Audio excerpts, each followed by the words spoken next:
اسلام ایک مکمل ضابطۂ حیات۔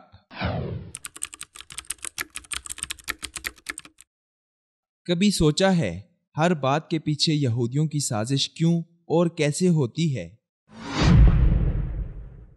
بے حیائی خود کریں، مورد الزام یہودی، ایک دوسرے کو قتل ہم کریں، الزام امریکہ پر، مسلک کو بنیاد بنا کر امت کو ٹکڑوں میں ہم تقسیم کریں، الزام کفار پر۔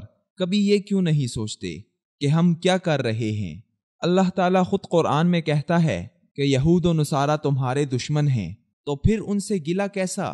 جب وہ ہمارے دشمن ہی ہیں تو وہ وہی کریں گے جو انہیں کرنا چاہیے، ہم وہ کیوں نہیں کرتے جو ہمیں کرنا چاہیے؟ دراصل ہم خود اپنی زندگیوں سے اسلام نکال چکے ہیں، صرف اسلام کا لیبل لگائے خود کو مسلمان سمجھتے ہیں، جبکہ اغیار نے اسلامی اصولوں کو اپنایا ہے، اسی لیے وہ ترقی کی راہ پر گامزن ہیں۔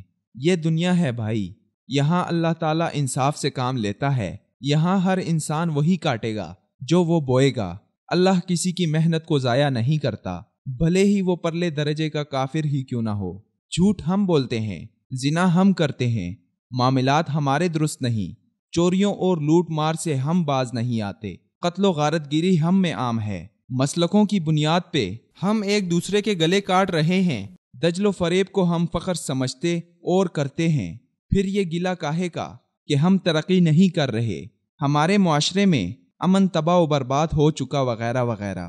دیکھیے وہ بھی مسلمان تھے جن کی مثال دنیا دیتی تھی، امن اور سکون جن کے ہاں عام تھا، ترقی کی بلندیوں کو وہ سر کر رہے تھے، دنیا کے ہر میدان کی شہسواری انہی کے پاس تھی، انہی سے دنیا جینے کے گر سیکھتی تھی، اپنے دماغ کے دیے جلانے سارا عالم پروانوں کی مانند ان کے گرد جمع ہوتا تھا۔ آخر کیوں؟ کیونکہ وہ عملی مسلمان تھے، ان کی زندگیاں اسلامی اصولوں کے عین مطابق تھیں، ان کے معاملات درست تھے، وہ صادق اور امین تھے، وہ ذمہ دارانہ زندگی گزارتے تھے۔ انہوں نے اسلام کو ہماری طرح دعاؤں اور عبادات تک محدود نہیں کیا تھا، انہوں نے اسلام کو ہماری طرح محض ایک مذہب قبول نہیں کیا تھا، بلکہ انہوں نے اسلام کو ایک ضابطۂ حیات کے طور پر مانا تھا۔ تبھی پوری دنیا ان کے قدموں میں آ گری تھی، تبھی اس معاشرے میں امام ابو حنیفہ، امام مالک، امام شافعی اور امام احمد بن حنبل رحمہم اللہ جیسے علماء اور فقیہ پیدا ہوئے تھے جن کی آج بھی دنیا تقلید کرتی ہے۔ تبھی تو جابر بن حیان، ابن الہیثم، یعقوب الکندی اور خوارزمی جیسے سائنسدان پیدا ہوئے۔ حضرات خلفائے راشدین رضی اللہ عنہم، حضرت معاویہ رضی اللہ عنہ، عمر بن عبدالعزیز اور صلاح الدین ایوبی جیسے حکمران پیدا ہوئے۔ لیکن آج ہمیں کیا ہو گیا؟ ہم پیچھے کیوں رہ گئے؟ وہ دنیا جو کل تک ہمارے آسرے پہ چلتی تھی آج ہمیں کو کیوں لیڈ کر رہی ہے؟ کبھی سوچئے گا۔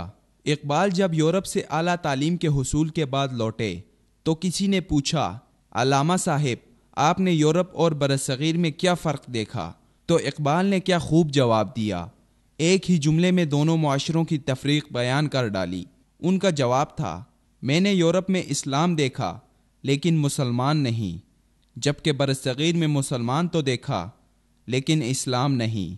اہل مغرب نے زندگی میں قدرت کے ان اصولوں کو اپنایا ہے جو اس دنیاوی زندگی کو جینے کے لیے وضع کیے گئے تھے، اسی لیے آج وہ دنیا پر راج کر رہے ہیں۔